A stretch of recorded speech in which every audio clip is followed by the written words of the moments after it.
Welcome mga kayo-malicious. Magluluto tayo ngayon ng ginataang halo-halo or binignit. At ito naman po ang ating mga sangkap na kakailanganin. Ito ay glutinous rice powder. Minasa ko lang sa tubig at nilagyan ko ng food color na violet. At ganun din itong isa. Naglagay lang ako ng food color na red-orange. Mag-iba na ang kulay niyan pag naluto. Chop kasaba or kamuting kahoy, banana, condensed milk, sweet corn, white sugar, chop gabi or taro roots. Next is kamote or sweet potato. Ito naman ay malagkit na bigas, jackfruit or langka, sago, and coconut milk.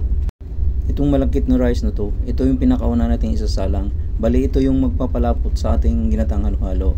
Start na tayo. Ito na, nagpakulo ako ng tubig at nilagay ko na yung malagkit na bigas. Mga 30 minutes lang malambot na yan at pwede nating i-add yung iba pang mga ingredients. After 30 minutes, malambot na yan. Ilagay na natin ang ating kasaba or kamuting kahoy. Inuna ko lang ito kasi medyo matigas ito na quality na kasaba.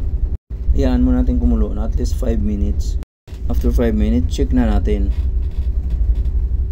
Okay, nasa half cook stage na yung ating kasaba. So pwede natin ilagay yung kamuti at gabi. Gabi.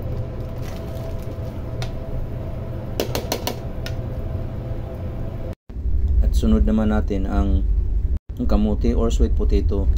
Then palalambutin lang natin yan ng tuluyan. Kailangan natin takpan para mas madaling kumulo uli. Check natin uli.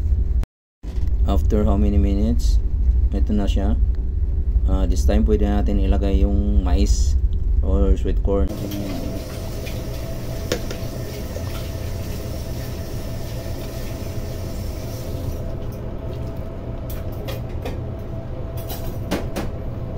So at this point, ilagay na rin natin ang condensed milk.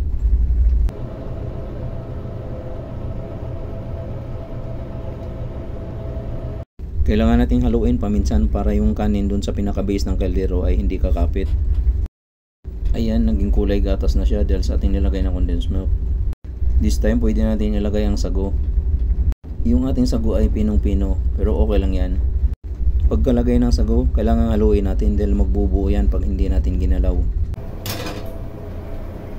Now it's time na para ilagay natin yung ating glutinous rice powder na minasa. Ganito lang ginagawa ko. Hinuhulma ko muna siya ng pahaba. Din tsaka ko hihimayin ng maliliit. Kagaya niyan. Habang naglalagay tayo ng minasa natin ng glutinous rice powder, kailangan muna natin itong alisin sa hot plate para maiwasan natin ma-overcook yung ating ibang ingredients. Din ganito lang kadali magbilog niyan. Naglalagay lang ng 3 piraso sa palad mo. Then patungan mo sa kanang palad mo sa gulong. Ayan, napabilog mo na ng ganun lang kadali. Napakatagal pag pa isa-isa mo gagawin yan. One more time. Yan lang, tapos dinan mo lang, tapos sabay roll ng konti. Ayan. Ayan, bilog na, di ba? Gagawin ko lang itong proseso na ito hanggang maubos lahat. Pagkatapos may lagay itong violet color, dapat haluin natin para maiwasan natin magdikit-dikit. And now, itong red-orange naman ang ilalagay natin. Ganyan dapat para madalian siyang pera-perasuhin ng maliliit. Ganun lang ng konti. Ayan, bilog na. Nailagay na natin yung minasa natin na glutinous rice powder. So, kailangan natin haluin uli.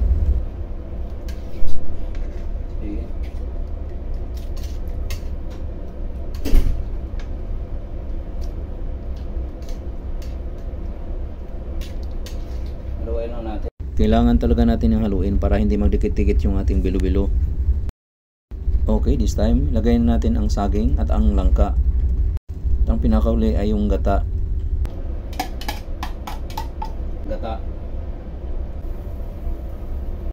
At pakuluin lang natin siya at least 3 minutes. This time, ibalik natin ito sa pagkasalang sa hot plate para pakuluin natin ng few minutes.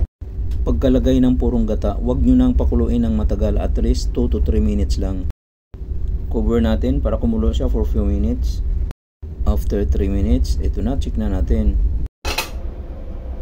Okay, luto na ito. Ito na po ang ating ginataang halo-halo or binignit. Look at that, what a yummy combination. Ayan na po, lumabas na ang tunay na kulay ng ating bilo-bilo compare nung hindi pa naluto. Tamang-tama lang ang pagkalapot niya dahil doon sa ating pinakaunang niluto na malagkit na bigas. Muli po, ito na ang ating finished product ng ginataang halo-halo or benignit. Thank you for watching po.